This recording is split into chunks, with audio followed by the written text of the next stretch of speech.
ગુજરાત બોર્ડની ધોરણ 10 અને ધોરણ 12ની પરીક્ષાનો પ્રારંભ થઈ રહ્યો છે, ત્યારે પોલીસ વિદ્યાર્થીઓ માટે સારથી બનીને મદદ કરશે. સુરત પોલીસ દ્વારા બોર્ડના વિદ્યાર્થીઓ માટે ખાસ વ્યવસ્થા કરવામાં આવી છે અને હેલ્પલાઇન નંબર પણ જાહેર કરવામાં આવ્યો છે. સુરત પોલીસ દ્વારા પરીક્ષાર્થીઓને સમયસર પરીક્ષા કેન્દ્ર સુધી પહોંચાડવા માટે વિશેષ હેલ્પલાઇન નંબર અને રેસ્ક્યુ પ્લાન અમલમાં મૂકવામાં આવ્યો છે. શહેરમાં વધી રહેલા ટ્રાફિક અને મેટ્રોની કામગીરીને ધ્યાનમાં રાખીને અનોખી પહેલ શરૂ કરવામાં આવી છે, જેથી કોઈ પણ વિદ્યાર્થી ટ્રાફિક જામ, રસ્તો ભૂલાવા કે વાહન બગાડવાની પરિસ્થિતિને કારણે પરીક્ષાથી વંચિત ન રહે. નોંધનીય છે કે અગાઉ વિદ્યાર્થીઓ ટ્રાફિકના કારણે પરીક્ષા કેન્દ્રમાં મોડા પહોંચ્યાના કિસ્સાઓ વધ્યા હતા, જેના કારણે કોઈ વિદ્યાર્થીનું ભવિષ્ય ન બગડે તેના માટે સુરત પોલીસે વિદ્યાર્થી માટે પહેલ કરી છે.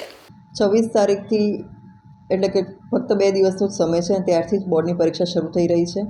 અને હાલમાં સુરત શહેરમાં મેટ્રોની કામગીરી ચાલી રહી છે, જેના કારણે ઘણા સાંકડા થઈ ગયા છે. એક સાથે જ્યારે વિદ્યાર્થીઓ પરીક્ષા આપવા જશે ને એ જ સમય જશે ત્યારે એવી શક્યતા હોય છે કે ભાઈ આ વિસ્તારમાં ટ્રાફિક જામ થઈ શકે છે,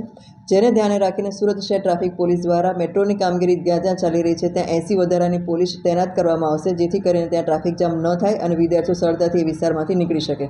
સાથે સાથે બોર્ડની પરીક્ષામાં જ્યાં જ્યાં મોટા મોટા સેન્ટરો છે એની આસપાસ પણ ટ્રાફિક પોલીસ વધારે પ્રમાણમાં રાખવામાં આવશે અને અમે લોકોએ ફિલ્ડમાં 40 વ્હીકલ સાથે પોલીસ તૈનાત કરેલી છે, જે 2 વ્હીલર સાથે ત્યાં તૈનાત રહેશે આખા ફિલ્ડમાં. અને તમારે જ્યારે પણ કોઈ વિદ્યાર્થી રસ્તામાં અટવાઈ જાય, એનું વ્હીકલ ખોટવાઈ જાય અથવા તો ટ્રાફિક જામ એને લાગે કે હું ટ્રાફિકમાં છું ને હવે સમયસર સેન્ટર પર નહીં પહોંચી શકું, તો અમે જે હેલ્પલાઇન નંબર જાહેર કર્યો છે, હેલ્પલાઇન નંબર છે 7434095555. આ નંબર પર જ્યારે એ વિદ્યાર્થી અમને ફોન કરશે તો અમારા ફિલ્ડમાંથી જે નજીકમાં નજીક હશે એ પોલીસ ત્યાં તાત્કાલિક પહોંચી જશે અને એને લઈ અને એના સેન્ટર પર સમયસર પહોંચાડી દેશે. જ્યારે પણ હેલ્પલાઇન નંબર તમે કોલ કરો અને હેલ્પલાઇન નંબર વ્યસ્ત આવે તો તમે 112 અને 100 નંબર પર ડાયલ કરી શકો છો, જેથી કરીને અમને મેસેજ મળી જશે, તમારું લોકેશન માંગવામાં આવશે અને ત્યાં તાત્કાલિક અમારી ટ્રાફિક પોલીસ પહોંચી જશે અને તમને સુરક્ષિત રીતે અને સમયસર તમારા સેન્ટર પર પહોંચાડી દેશે.